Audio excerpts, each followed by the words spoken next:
guys, welcome back to the channel, and today we're going to be reacting to how meth is killing Europe. When I took the most I ever had, I was awake for a whole week.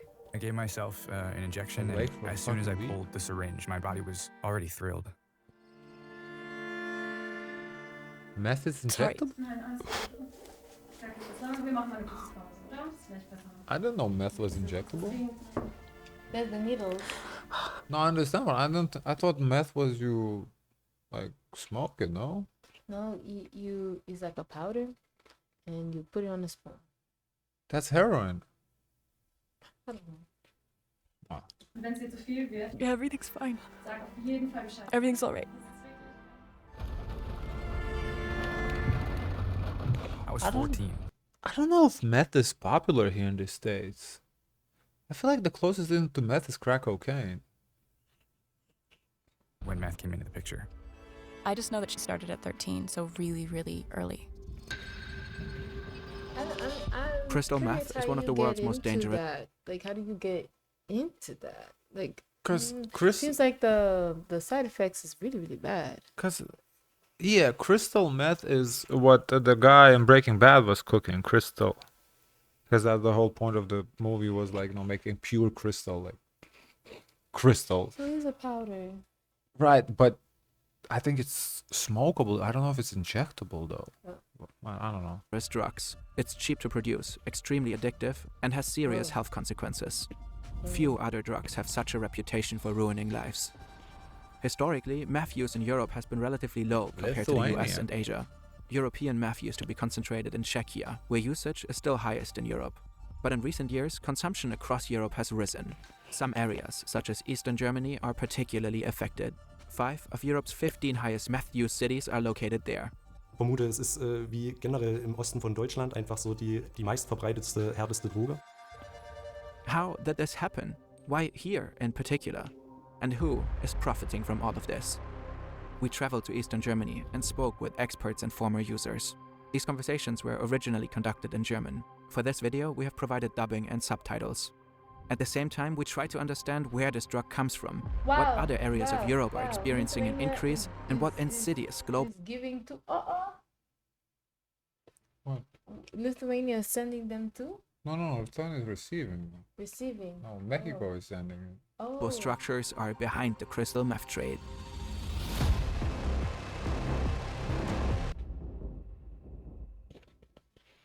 Oh, is that series? Okay. It's a cold New Year's Eve in a town in Saxony. Dominic comes from a stable family. At this point, he's 14 years old. He's out celebrating with friends. They decide to buy weed from an acquaintance for 80 euros, but the dealer doesn't have any left. Instead, he offers them a choice. They could rug, yeah, that's what they say. Yeah. They can keep their 80 euros or use it to try something else. Crystal meth. When we tried the crystal without thinking about it, I thought it was funny and just took it for fun. It won't be the last time. We did it again the next weekend, and then regularly every other weekend, and then daily. We started out snorting it, but it really burns your nose, and at first that was still manageable, but after a while it got so painful that we had to find other ways to get our fix, so we smoked it, we drank it, parachuted it. Parachuting a drug involves wrapping it in thin paper and swallowing it. Over time, the drug's effects get weaker and weaker. Dominic is developing a tolerance. After a while, the effect wasn't the same. My body was too used to it. The only thing left was injecting it to get the most out of the drug. It's almost the way. So I guess you do inject it. Wow, I didn't think meth was one of those injectable. I always think, when you inject it's like heroin. Because then like, what's this? I guess, never mind. To get the most bang for your buck. Intravenous use involves dissolving the meth in water and injecting it with a needle straight into the veins. At this point, Dominic is 15 years old. I gave myself an injection, and as soon as I pulled up the syringe, my body was already thrilled. As soon as I felt it course through my veins, my mind went. You jump up, you're wide awake, you're immediately on the go, you're outgoing, you're chatty. This feeling was you just feel great and active, and like you could move mountains. Dominic tells us this first injection was the best high of his life. Thanks to the drug, I didn't feel alone. And with these people, I never felt excluded. I was never alone. That's crazy. It's so interesting how like those things will change your mind, your brain chemistry. Yeah, that's what drugs do. Mm.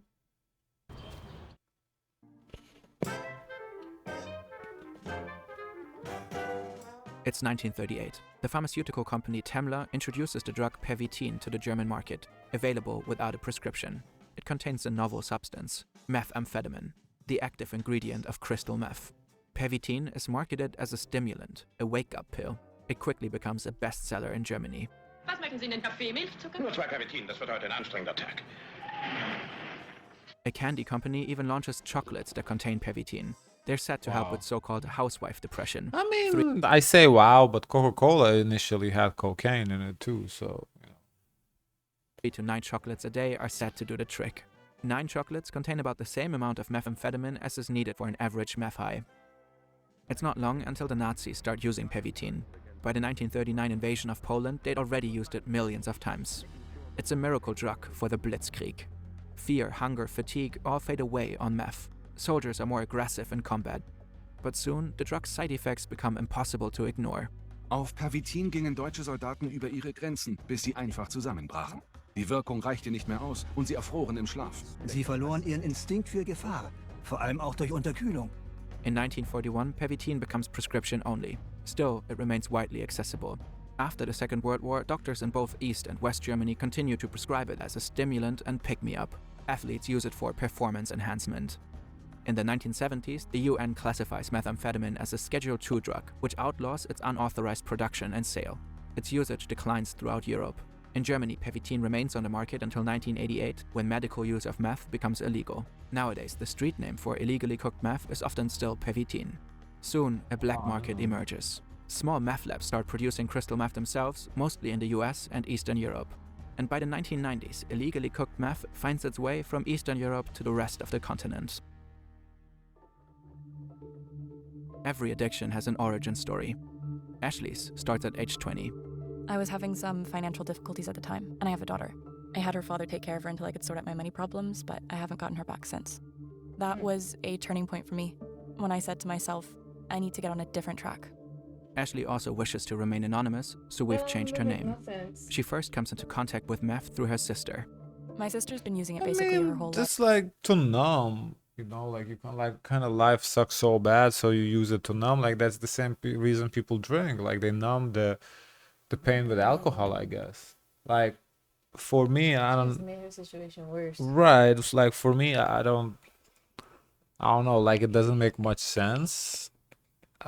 I guess because I don't know. It just doesn't make much sense. I don't know, but I think that's the idea. Like you use drugs to kind of numb the pain. I don't know.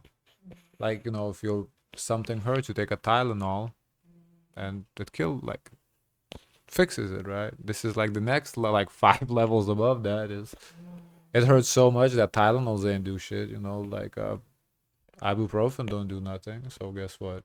Then I guess the oxycodons, you know, eventually heroin or like other drugs. I guess that's the way. And at one point, she took me along with her. She started at about 13, so really, really early. At first, it wasn't that much. Line every couple of days, maybe every other day. And it works. Well, sort of. Meth distracts her, takes her mind off things. For one thing, it keeps you wide awake. One time I was taking it and I didn't sleep for a whole week. And it still made me feel even more energetic. It was mostly that I just didn't feel anything anymore. I didn't care about anything. And after a point, it was really often. I was definitely using at least 1 gram a day. By then, I honestly didn't care anymore. How much does it cost? So I think it said like something like 20 euros a gram or Yeah, something. but she said she had no money. Oh, right. Fuck what I wanted to say. Oh, so like, if you don't care about nothing, right? So what do you do all day? Just lay in bed? Because you don't sleep. She said you don't sleep. Yeah, because like I understand it's like, you know, you take it as a pick-me-up, like Pervitin or whatever it was advertised as. So, you know, you have shit to do, so you take it because you need a lot to do, right? To get you going, like kind of like coffee. But so this, if like it keeps you up, but you don't care about nothing. So what do you do? Because you don't care to do nothing. You don't care about nothing. So, well, I don't know. Meth begins to take up more and more space in Dominic's life. Everyone only cared about the drug. That's how it went. You're focused, you're inventive. It's insane. Staying up night after night, doing this and that, and it just keeps going on and on and on. I spent everything I had on it, poured all my money into using, sometimes several hundred euros in a day. In my case, I What? had a good relationship with my dealer. I only paid 25 euros a gram, which just made me use even more. As Dominic's meth use increases, he needs new ways to get his fix. At first, I just bought it from a dealer or somebody went to get it for me. By the time I was 16, that didn't work anymore. I was using way more than I could afford. Started driving to the Czech Republic to pick up there. Introducing Weight Watchers for The Menopause, Connect was in the our Czechia. science-backed nutrition program, Yes. now supported by a team. The exact production cost of a gram of meth is hard to pin down. But in Czechia, the hub of Europe's meth production, you can get it for as little as 10 to 20 euros. Czech authorities report that around 6.5 tons of crystal meth are produced in the country each year. In 2022 alone, police shut down more than 200 illegal meth labs. Wow. The country What does not only makes lead in Czech- production, it also has some of the highest consumption rates in Europe. Producing meth requires Why Czechia? Oh, that's so interesting, like a random fact. both the right equipment and expertise in chemistry. In Czechia, a country with a strong pharmaceutical industry, you can easily I find guess both. that's why. Every meth cook also needs ephedrine, the base ingredient used to make methamphetamine. In Czechia, ephedrine is tightly regulated because of the Yeah, that's why they outlawed ephedrine here in the States. Because what they would do is there was like ephedrine was used in medicine for like a lungs, I think. Because I think it expands your lungs, makes breathing easier. So it was like one of the cough not cough, but like maybe cough, breathing med, like a kind of some sort of breathing medicine, right? So, but they outlawed it. Asthma? Not for asthma. It's more like albuterol. It's I don't know. It's just it's some sort of to help you breathe. That's so it used to be over the counter, but that medicine contained ephedrine, and people would buy it to make meth. So first they put limits on how much you can buy per person, but that didn't work. So they completely outlawed it. Now you can buy it, but with prescription. Not that's what basically made them make ephedrine drugs that contain ephedrine into prescription drugs because of this of methamphetamine. the meth trade. And I think they might have done that, and also in Breaking Bad too. That's how they got their ephedrine. But just across the border in Poland, ephedrine-based medications such as cold medicine can be bought in bulk over the counter. That's where many Czech meth cooks source their There you supply. go. Yeah. Meth cooked in So I guess if cough medicine. Czechia easily makes its way into Germany. Smuggling it across the border is a lucrative business, whether through big dealers or in countless small shipments. Hier in Sachsen und in Ostbayern wird sehr viel über sogenannten Ameisenhandel importiert. Ameisenhandel heißt, dass sehr, sehr viele einzelne Personen in kleinen Mengen diese Droge über die Grenze bringen und die Polizei kaum eine Chance hat oder der Zoll, dem habhaft zu werden. There I was taken along by older guys. We called them old junkies who were basically just there to do the driving. And of course there's the Czech dealers. You just go to any pickup spot and they'll be there. But I also drove right into the country and picked it up directly from the lab. We swallowed it, packed it into little parachutes, and smuggled it over the border in our bodies. According to Czech police, in 2014, about 1/3 of Czech meth ended up in Germany. Recent analyses show that methamphetamine residues in the wastewater of East German cities are especially high. We asked Ashley and Dominic, how long does it take to get meth where they live? I'd say maybe half an hour. I wouldn't say longer than that. I'd say it doesn't even take 5 minutes. In Chemnitz, Zwickau, Dresden, Leipzig, the scene is well established there. You can just tell. You know exactly where to go. According to Saxon government officials, meth use in the state isn't increasing, but it's plateaued at a very high level. To understand how underground markets work, many moving parts have to come together. The bigger story emerges through collaboration among research institutions, governments, journalists, and above all, the voices of those directly affected. We're grateful to the brave individuals who have shared their stories with us and for the sponsors who make our investigations possible. This video is brought to you by AnyDesk, a powerful tool for seamless collaboration for its proprietary went for several years. It's 2014. By now, Dominic is a legal They adult. don't have like any major films of the people who are the giants in the meth industry. Because meth Breaking seems Bad. like, oh, I guess. Yeah. That's the only one that's mine. But would you say meth is bigger than cocaine? Oh no, cocaine is way bigger. Oh, okay. I don't know. He's been using meth regularly I think meth is maybe cheaper than cocaine. So I don't know. It's just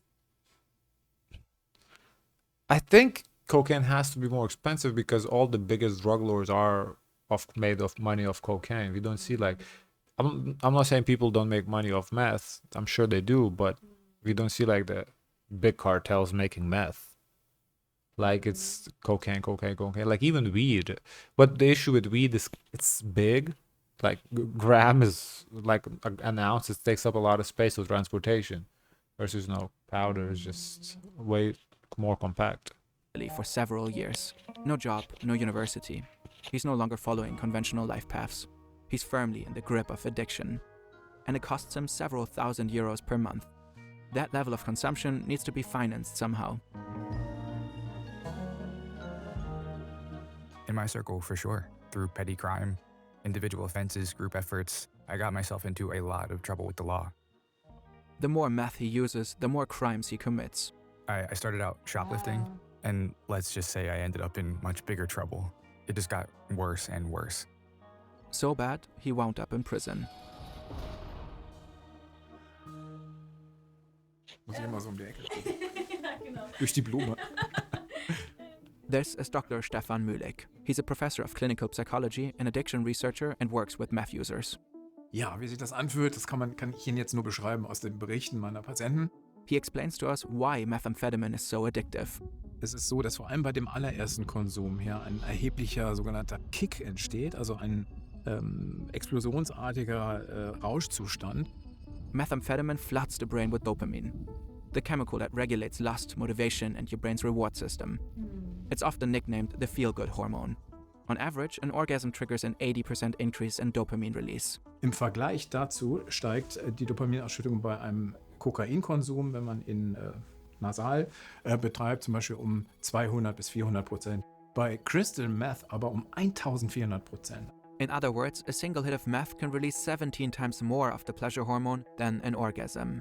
Da kann man sich ungefähr die Dimension vorstellen, wie stark dieser Kick ist und wie unvergesslich ein solcher Zustand ist schon beim allerersten Konsum. Dann sehnt die Person sich dann immer wieder nach diesem ursprünglichen Zustand zurück oder nach diesem sehr starken positiven Rauschzustand. The first time someone tries meth is enough to lay the foundation for addiction. How quickly that risk turns into full-blown addiction depends on how the drug is consumed. In simple terms, the faster meth reaches the brain, the higher the risk of addiction. Swallowing it takes about 20 minutes for the effects to kick in. Smoking it takes only 5 to 7 seconds. The same goes for injection. Once the high wears off, what follows is a brutal crash. Der Entzugszustand ist sozusagen das Spiegelbildliche dessen, was man im Rauschzustand erlebt. Also man ist langsam, schlapp, ausgepumpt, energielos, down, depressiv. Dominic and Ashley each find their own way to endure withdrawal symptoms. I slept for a week, only waking up a few times to drink something. What I remember is constantly breaking into sweats and having heart and circulation problems from not hydrating enough. That's so scary. I can only say from my own experience that you just get very tired or you sleep a lot. During that time, I was also severely underweight. Sometimes I didn't eat at all, only when I'd come down a bit. Die körperliche Abhängigkeit, die ebenfalls entstehen kann, ist dann, dass der Körper sich an diese externe Zufuhr von der Droge gewöhnt und ohne gar nicht mehr funktionieren kann. Withdrawal can feel so miserable that it seems only one thing can help: getting high again. A vicious cycle. Regular long-term use of methamphetamine can lead to serious health problems, including depression, heart attacks, and epilepsy. Bei Crystal ist es eher so, dass es zu kognitiven Beeinträchtigungen auf Dauer kommt, also Konzentrations-, Aufmerksamkeitsproblemen, Gedächtnisproblemen. Vor allem die Aufmerksamkeitsspanne ist stark eingeschränkt im Dauergebrauch, also nach Dauergebrauch. The body deteriorates, poor skin, severe weight loss, bad teeth. Over time, meth damages organs and causes brain damage. Das ist auch noch ganz, ganz wichtig zu wissen. Diese Stimulantien, Methamphetamin, aber auch Amphetamin und Kokain können auf Dauer psychotisch machen. When they first time consume it, if they're aware of the side effects beforehand.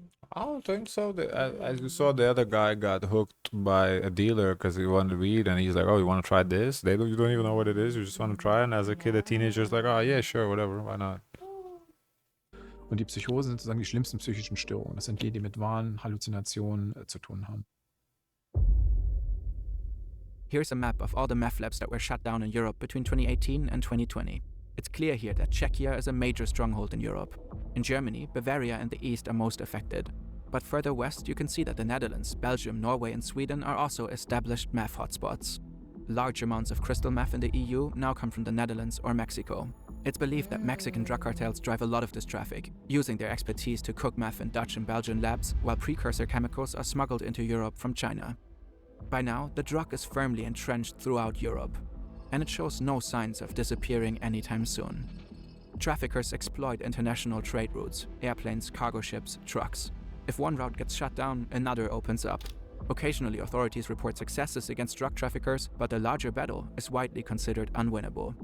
Between 2010 and 2020, the quantity of confiscated methamphetamine increased nearly sixfold in the EU. One researcher I in wonder Europe- if that, because there's more drugs around, or that's just the police are doing better job, you know, maybe like change in protocols or something. European Union Drugs Agency warns that currently there are indications of increased methamphetamine use all throughout Europe. Wastewater analysis confirms an increase of I can see that. Times are rough, like especially lately. Like the times have been real rough for everybody across Europe, here, the States, everywhere. consumption in many European countries.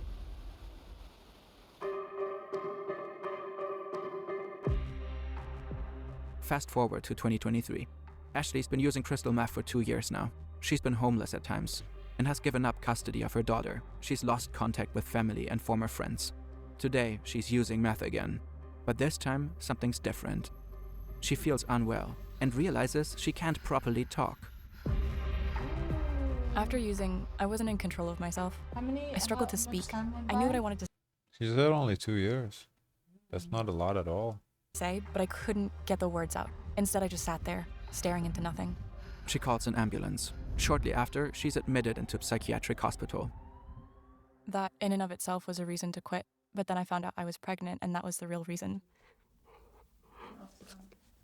Damn. Wenn du eine Pause brauchst, ist auch gar kein Problem. That's tough. Sorry. Nein, alles gut.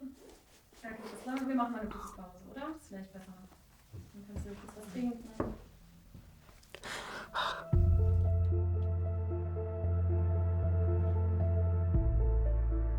People struggling with addiction have various ways to find support. Often the first points of contact are community outreach volunteers or social workers. They help users with everyday struggles like finding a place to live. But just as importantly, they support young people in taking the difficult steps out of addiction. By 2021, Dominic reached a breaking point. I noticed suicidal behavior in myself, deliberately giving myself overdoses. Other problems added to it as well. Physically, I could feel it. Either I kept going with the drugs and I would probably die soon, or I changed something, and I wanted to change. Well, I think he said in 2008 he was 2013. If that's the same guy, I don't know. So I said 2008, he was 2013. He was 13. I was like, okay. Yeah, he was 13 in 2008. So it's like, what, 2021? 26? Give or take. The frontal cortex has developed. He decides to start addiction therapy. That's good. We're Maurice's. I wonder if in Europe, you know, they have the anonymous clubs, like, you know, Alcoholics Anonymous, like a Drugs Anonymous, something like that. Because I don't remember, like, from back in the day, you know, if that was a thing. Obviously, I never, like, looked into it. Didn't concern me. But because here, I feel like I see it more in the movies than, like, I actually have heard about it in Europe, where, like, people just gather around and talk about it, you know. Beating a crystal meth addiction usually means facing a long and difficult journey. Die Idee, ja, hör doch einfach auf, greift da schlicht zu kurz und wird dem Problem nicht gerecht. Die betroffenen Personen würden ja gerne aufhören. Manche würden ihren rechten Arm dafür hergeben, von der Droge loszukommen, aber sie schaffen das nicht, weil die Sucht eben eine ungeheure Macht über sie hat. The first step is withdrawal. It takes about 4 to 6 weeks for the body to overcome a physical dependence. Afterwards, therapy can begin. We traveled to a rehab center close to the Czech border to understand how it all works. This is Uwe Wicher. He runs the clinic.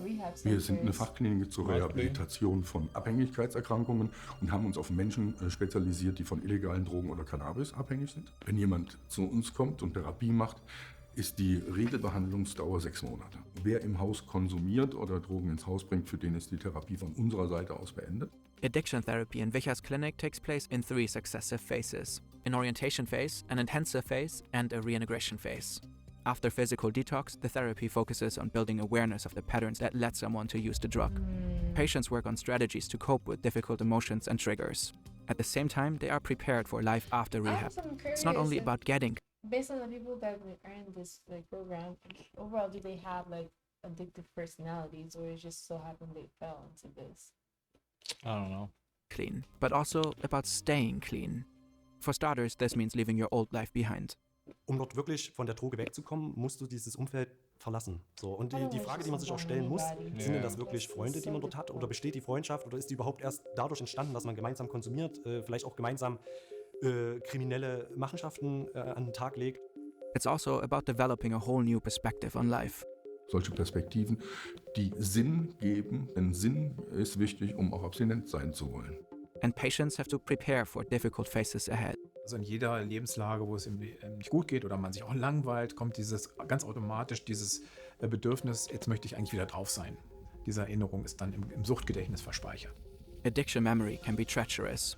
The danger of relapse lurks everywhere, even in places where you would least expect it.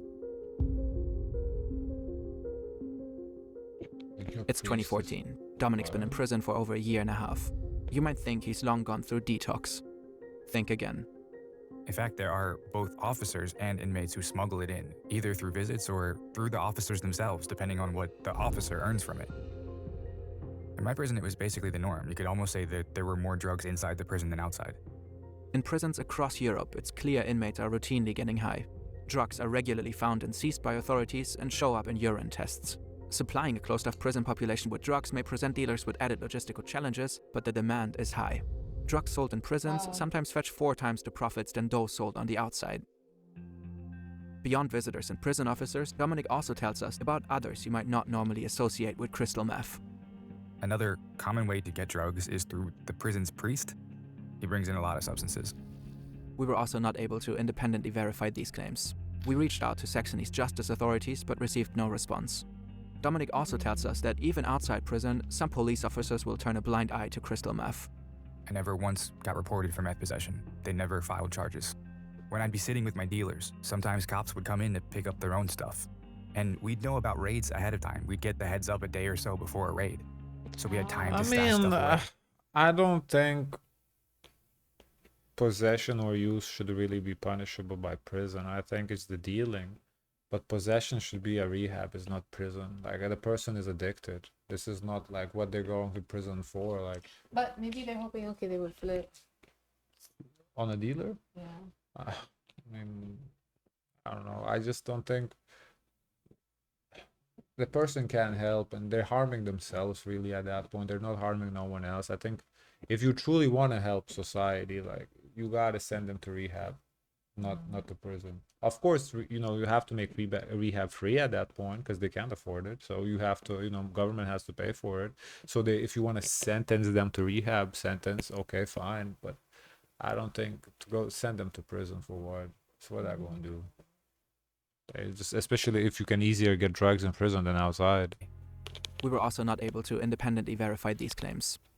Prison guards, priests, even police officers. Dominic's accounts, if true, show just how deeply methamphetamine has penetrated all layers of society.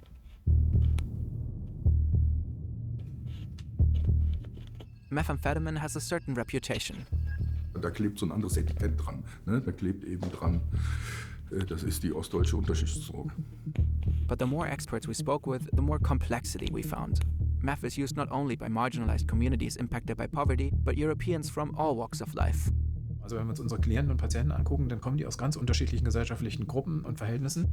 According to Dr. Mühlig, some use meth for neuroenhancement. They find that meth can boost performance at university or on the job. Wir haben hier auch durchaus Patienten aus höheren Statusgruppen wie Managern, Bankern, Investmentbankern, die ihre Quoten erfüllen müssen. Auch Wissenschaftler manchmal dabei, also wirklich auch Abgeordnete. Ja, der Bauer wird oft genannt. They have to do a lot of repetitive tasks, like sitting for hours on a tractor plowing the fields. Da kann Crystal Meth natürlich helfen, Müdigkeit zu überwinden. Da gehören Schichtarbeiter, LKW-Fahrer sicherlich auch dazu. Man möchte gar nicht dran denken, dass da welche auf Crystal Meth unterwegs sind. Then there's the classic party context where meth is used like ecstasy or cocaine. There's also a pretty sealed off scene called chemsex. These are groups where people meet in closed circles for sex parties. Das ist eine Droge, die mehr als andere Drogen das Lustempfinden steigert, also sehr stark sexualisiert, die Hemmschwelle senkt, das Lustempfinden steigert. The strongly sexualizing effect of meth comes with a whole host of other problems, particularly for female users. Was in Sachsen uns sehr große Kopfschmerzen bereitet hat, nämlich dass auch überproportional viele ungewollte Schwangerschaften dann entstehen. It's not uncommon for female meth users to keep using while pregnant. This can lead to prenatal damage and neonatal impairments. The fetus can be severely harmed and born with limitations or sometimes serious disabilities. Of the 35,000 children born in Saxony in 2015, 160 to 180 were diagnosed with damage caused by the drug. And these are just the reported cases. The undiagnosed foster a baby that was going through withdrawals of meth. And you can see it going through the withdrawals, like it's like twitching, like it's very heartbreaking. Diagnosed number may be even higher. Und das ist natürlich nochmal ein ganz schlimmer Folgeeffekt sozusagen der Verbreitung von Crystal. When Ashley finds out she's pregnant, it's a huge wake-up call. It changes everything. For me, that was really the turning point. When I found out I was pregnant, I didn't want to keep going. I knew I would be harming my child, and that was the moment I said, it's now or never. Yeah, I am. My boyfriend supported me. He said I could go to therapy, and I would have done it, but ultimately I overcame my addiction without. The pregnancy gave me so much strength. I could handle all of it and take care of my daughter. That was easy for me in the end. Ashley managed to quit meth without addiction therapy. She gave birth to a healthy baby, who she tells us is developing well. Oh. That's good. Thankfully. Both Dominic and Ashley have left meth behind and are leading lives free from the drug. Und wenn man mit den Patienten redet, ja, sagen fast alle, hätte ich es bloß gelassen. Also niemand steht dazu oder würde im Rückblick sagen, ich finde es gut, diesen Preis zu zahlen, das war angemessen, sondern der Preis ist viel zu hoch für das bisschen Vergnügen, was man für eine relativ kurze Zeitspanne eigentlich hatte nur. Keine Ahnung, würdest du jetzt, wo du das alles durchgemacht hast, würdest du nochmal anfangen mit Crystal? Never again. Never, ever again. Their stories show that the journey to recovery is absolutely worthwhile.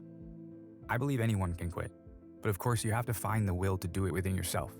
Also das Fazit ist, dass man vielleicht beharrlich sein muss, dass man mehrere Anläufe braucht, öfter, dass aber am Ende das jeder schaffen kann, auch wieder loszukommen. Mit professioneller Hilfe, mit Eigenmotivation.